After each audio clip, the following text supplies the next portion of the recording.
Awesome.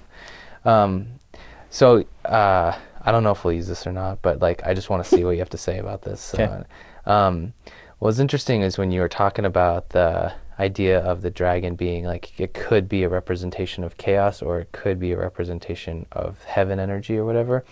You know, obviously we listen to Jordan Peterson a lot, and Mm-hmm. he's always talking about the symbolism of the dragon, which is like so deep and so old and like really cool. Right. But you know, it's like that whole idea of the dragon uh, being like the ultimate threat or Predator. danger or predator, Right. but then also the thing that holds the gold, right? So it's like, Guards the treasure. right. And so, you know, like as you're talking about it being that heaven energy, which is interesting, is like, again, there's like all those ideas that blend together of like heaven, you know, making heaven on earth and also heaven as being in some ways a representation of the unknown in and of itself, you know, because it's Mm-hmm. like you know, all those things you talk about, like you're making the unknown known is like kind of Right. stretching yourself and expanding yourself both like, you know, internally and Mm-hmm. I don't know.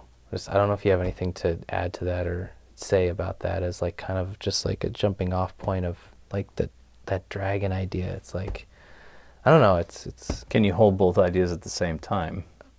You know, can it be an ally, or and can it be something that you have to go against? You know, I think if the dragon represents that chaotic force of, you know, sort of unbridled, you know, energy moving in every direction at once with no direction, you know, other than, you know, disruption, you know, then that's you know, then that's one aspect of it, right? And you know, but always I'm looking at it from uh, you know, let's say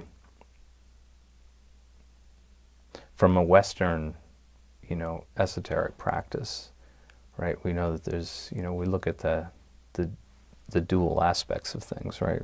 No good, no bad, just different aspects of the same thing. And so, you know,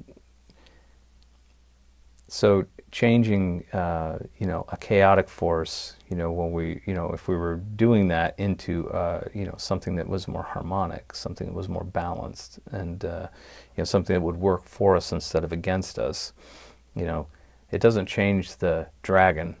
Basically, it just makes it an ally instead of, you know, we're not killing the dragon.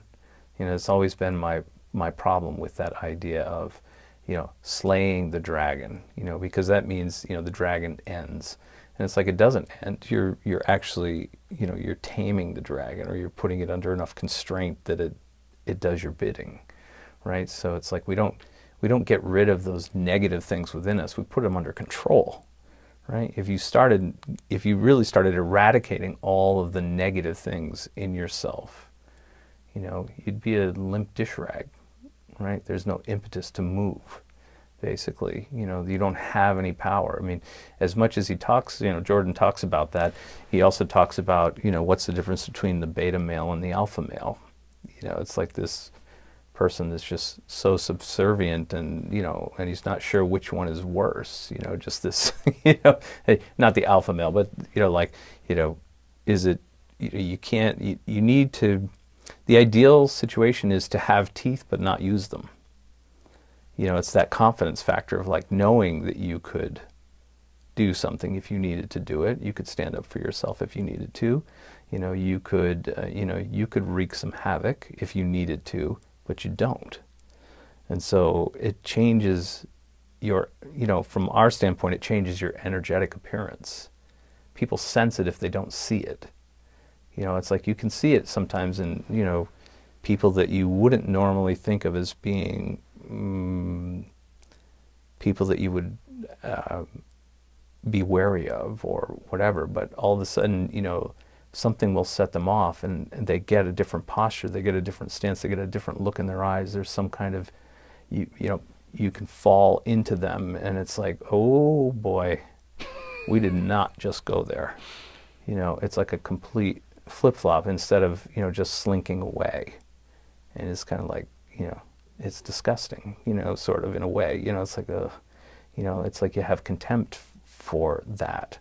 And, you know, and for a lot of people, they have contempt for themselves when they're in that position where they can't stand up for themselves. They're constantly being downtrodden and all of that. So, you know, but what happens is, you know, when I go into, you know, confront those chaotic forces, confront those dragons that are, not irrational, but are out of control. They sneak up on me when I don't, you know, give me knee-jerk reactions. They just jump out at the least little bit of whatever. They're out of control, right? I mean, I don't know why, I don't even know why I'm doing things, and I'm doing them to my detriment. I know this is hurting me, but I can't help it. I still do it.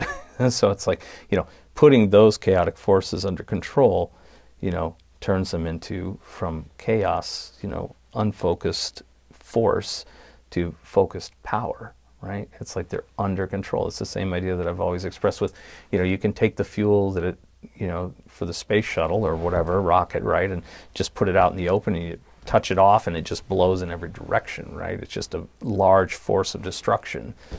Put it in a cylinder, and you know, and it's exploding on one end continuously for a certain amount of time, and it's getting something very constructive up into space. It's getting it to its destination. So, you know, that's exactly what we're doing in the meditation. That's exactly what we're doing in the meditation, right? It's like, you know, there's an old adage in, you know, a pretty ancient script, and they in a Western esoteric practice, and it says, you know, the master rides to heaven on the backs of demons.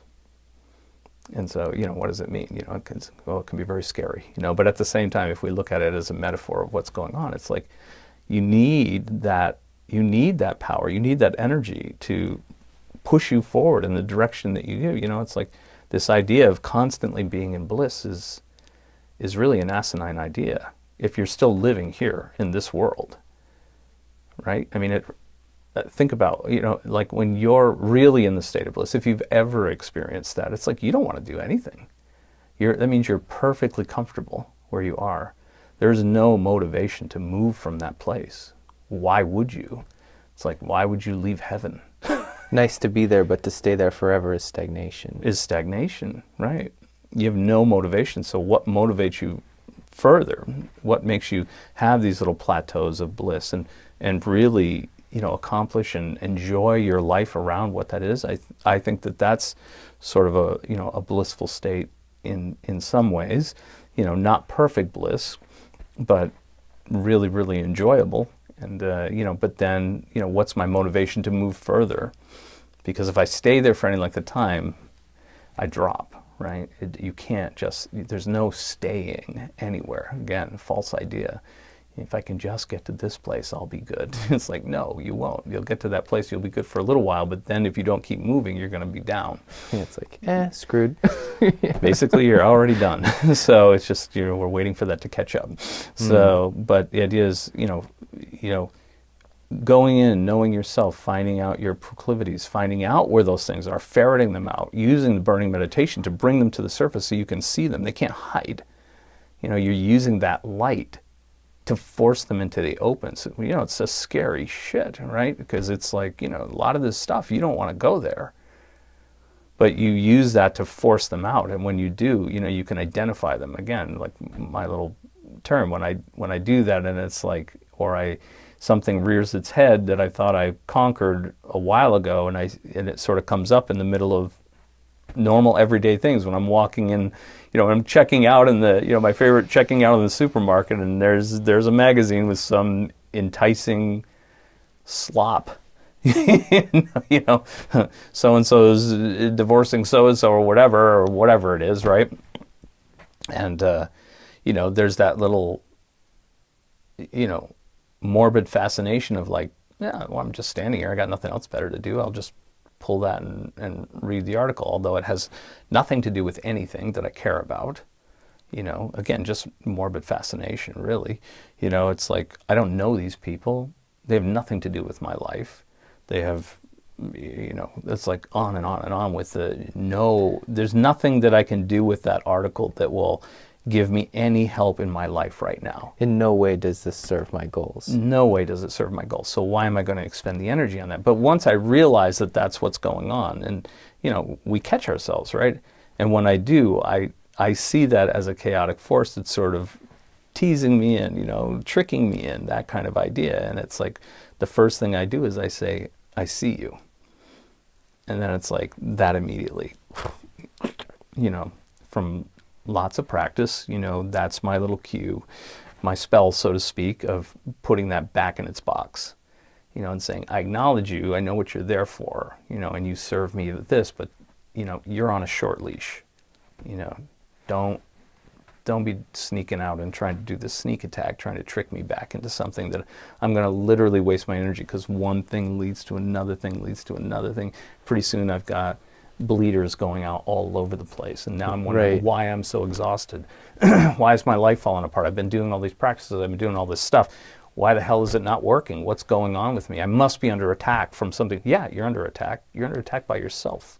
Right. From these chaotic forces that you've let slide by. You know, it's like, yeah, it's really, you know, it's a very practical thing to, you know, to look at that. I mean, I think, again, the responsibility is each person's, you know, the responsibility for alerting you to that idea is mine, you know, but, you know, you have to do the work, you know, nobody else can do it for you, you know, and it's going to be much more effective if you do it. You know, it's like, I can't slay your dragon, you know, it's like, it's not about that. It's like, how do I know what kind of control you need on that?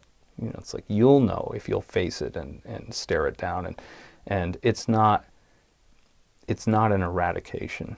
It's not really a slaying. It's not really a slaying. It's control. It's You're more harnessing. like, yeah, it's more like putting reins on it.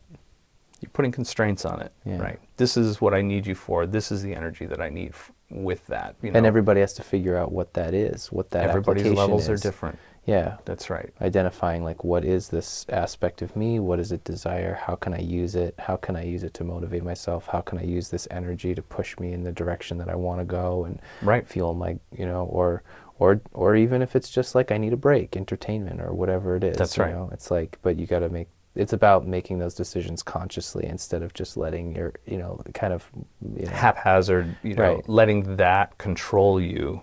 are you on a leash, or is the, That's right. yeah, or Does is- it have you on a leash, or are you dancing to its tune, or the other way around? right. You know. And everybody has to figure that out for themselves. That's right. What that actually means and how that works. And that's why knowing yourself is so important. That's why observation of thoughts and all of those, you know, preliminary exercises that we do are so important, because it gets you into that mode of, you know, going in. It's like in the beginning you're just doing a recon, right? It's like you're not actually attacking.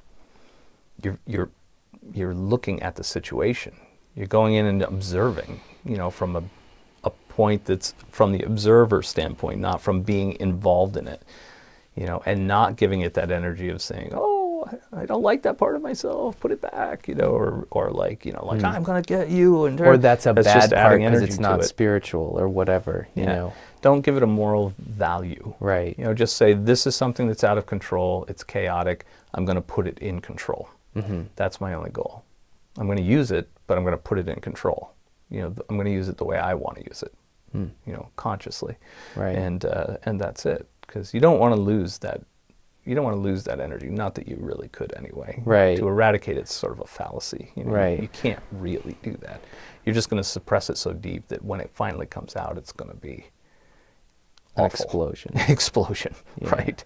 Yeah. Which you don't want to go there. Right. So, better to, you know, And we see make plenty it of make examples. it one of the workhorses. And we see plenty of examples of that in different ways. Oh, It's yeah. like many things that are suppressed that blow out in really shitty Aberrations, ways. Yeah. right, and really strange ways, you know. And people are standing. How many times in the last year have you stood back and went, "Wow, how did that happen?" Right. Yeah. You know, and it's like, this is how. Right. This is how that happens on a individual scale or a mass scale. That's how that happens. Right. So, this is one way to take responsibility, and do it yourself before you're pressed into a corner to do it. You know. What do It's you like you mean? take on the responsibility yourself to do that. If now, after looking at this and you recognize that in yourself, you've got no excuses to not go in there and do that.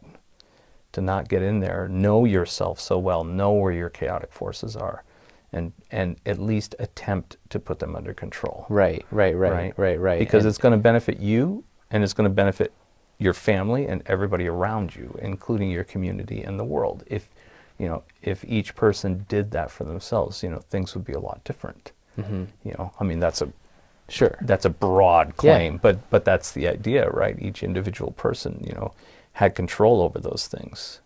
I mean, we can probably name some people right now that we wish had a little more control over themselves. Sure. In our country. Sure. Close to the top, you know? Sure.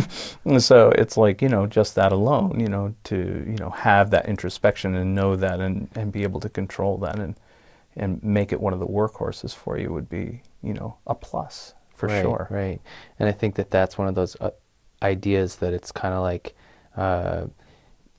you know, I think it seems to me like the more you practice and the more you do all this work and the more that you kind of like get involved in this, you know, looking at the world and operating within the world in this way, the more sense it makes over time. It's because, again, it's something that in the beginning is very abstract, and I think it only becomes more concrete in practice, and continually so, I imagine. And what are your metrics? You know, it's like, again, bringing it back to the results. Is doing that, you know, is tracking those things down and putting them under control in whatever way you can. And there are many ways, right? And in doing that, you know, what is the end result for me immediately upon getting out? You know, do I feel better? Do I feel exhausted? Was it like a fight for my life? You know, or like later on during the day and through the week, you know, how does it benefit myself, my work, my family, my, you know, community? You know, it might take some time for that to sort of build up a momentum that is resonating out that way. You know, do you walk differently? You know, that's again that, you know, do you have that walk? You know, do you have that posture, that stance of having teeth, but not having to use them? You know, and do people recognize that in you? Right. You know, that's a huge thing.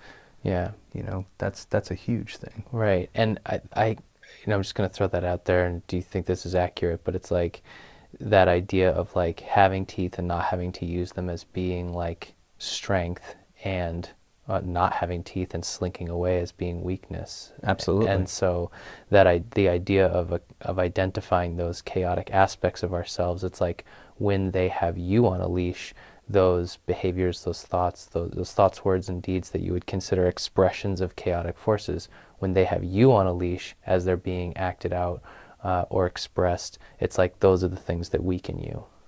Correct? Correct. It's like we go to war with the most seriousness of natures, right?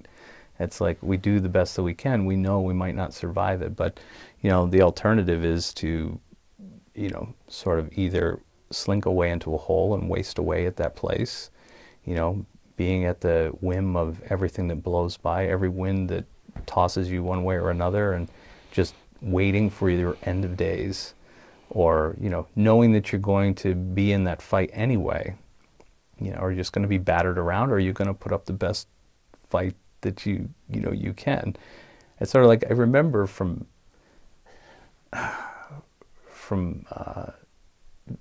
childhood, like probably in high school or something like that. It was like seeing, I thought, being, you know, immature at the time, you know, that, and seeing this, I just thought it was funny. But at the same time, it's come back to me often that I think it was a T-shirt from the military, actually, and it was this. It's a cartoon representation, you know, this really fierce eagle, like flying down with claws, bared and beak, and like, you know, it just looks like, oh man, you wouldn't want that eagle coming after you, you know. And this mouse standing by its hole where it could get away, but it doesn't. It's like standing there defiant, giving it the bird, you know.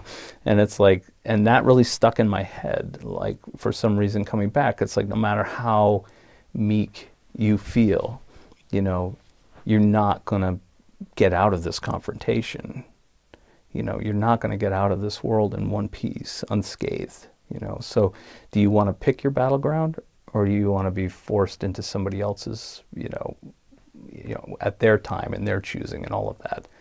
If we watch any of these, you know, movies, regardless if they're true stories or not, it's sort of like, you know, Do you want to pick your, there's a reason that, when we get even to sports things, it's like when it's the championships, you go to a neutral field, right? Nobody wants the home field advantage because it does give them an advantage, right? Supposedly.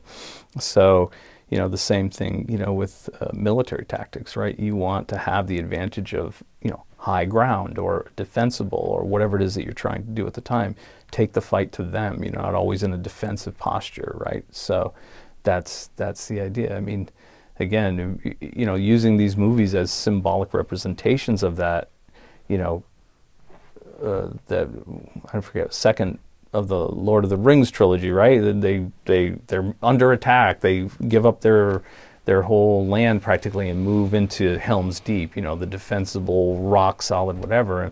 But even that gets overwhelmed because they're in just a completely defensive posture, right? It's not an aggressive attack posture. It's a defensive posture. And they get overwhelmed. And in the last, when they know all is lost already, it's like they ride out into the middle of it and take the fight to them. And it's the turning point, right, that happens. It's like nobody expects that. And so, it's like, do you really want to wait for that, do or die scenario in your life?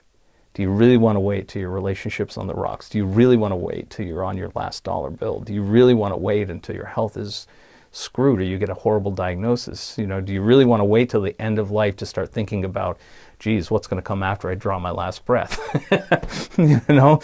I don't think so. I mean, nobody given those blunt propositions would say, yeah, I think that's good. It's like, take the fight to it before it chooses for you. And it'll choose something chaotic that you're going to have a harder time dealing with. If you do it on your own terms, you get to pick the territory. You get to pick the timing. You get to pick the weapons. You. It's like... And that's all of this work. That's all of this work. That's all of this work. Make your life what you want it. But you need to know yourself first. And that means the good, the bad, and the ugly, right? And then put those things under control that you need to. And lift up those things that you already have in control and make them stronger. Just the bleed off of energy from those chaotic forces being put under control is already going to give you massive amounts of energy to do the rest of the work. Sure. It's huge. Huge. You can't, there's no way for me to articulate that. You have to feel it. So, that answers some of your questions. Yeah. Yep. Okay. Definitely. Thank you. No problem.